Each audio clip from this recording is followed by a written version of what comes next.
तो welcome back to our quality questions की नई सीरीज़ में। यहाँ पे हम एक इंपॉर्टेंट क्वेश्चन करने वाले हैं जो कि पास्ट ईयर में आ चुका है, और एक लीनियर इनइक्वालिटीज़ को कैसे सॉल्व करते हैं इस नज़रिए से भी ये क्वेश्चन और ये कॉन्सेप्ट जरूरी है।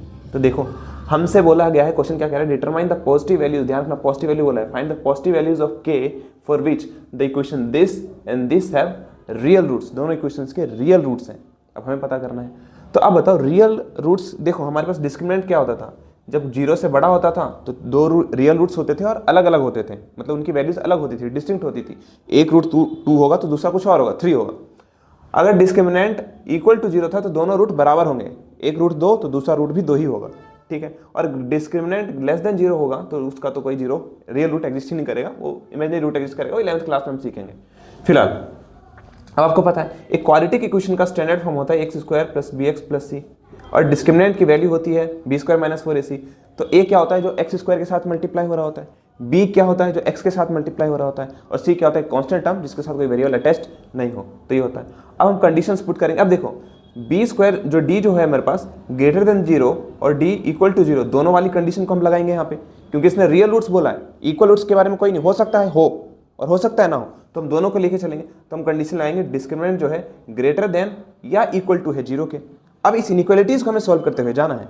तो k² - 4 हम पुट करेंगे, b² - 4ac ग्रेटर देन 0, और k यहाँ पे b की वैल्यू क्या है, देखोगे b की वैल्यू यहाँ k यहाँ पे -4 × a की वैल्यू है 1, क्योंकि x² का कॉन्स्टेंट यहाँ पे 1 है, कुछ नहीं हुआ तो 1 मल्टीप्लाई हो रहा होता है। c हमारे पास कॉन्स्टेंट टर्म है 64 और ग्रेटर देन 0। यहाँ पे k² - 256 क्या मैंने, ठीक है, ग्रेटर देन इक्वल टू 0। अब इनइक्वालिटीज को सॉल्व थोड़ा तरीके से करना होता है, क्योंकि आप शुरुआत में पहली बार सीख रहे हो। जब क्वेश्चन एग्जाम में करो तो टीचर को लगे कि आपको आता है, तो हम क्या करेंगे, -256 से +256 दोनों साइड ऐड करेंगे। कुछ बच्चे -256 को उधर भेज देंगे, वो भी ट्रू है, बट इस तरीके से करोगे तो नंबर कटने के चांसेस नहीं रहते कहीं भी, ठीक है।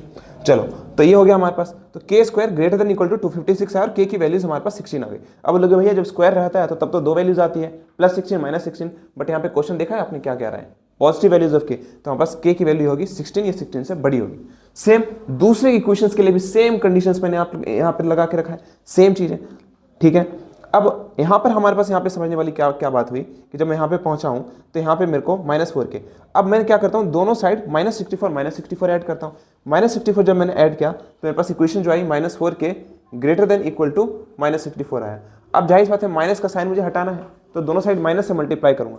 माइनस से मल्टीप्लाई करने पर ध्यान रखना साइन हमारे पास पलट जाता है, यही बात का ध्यान रखना है।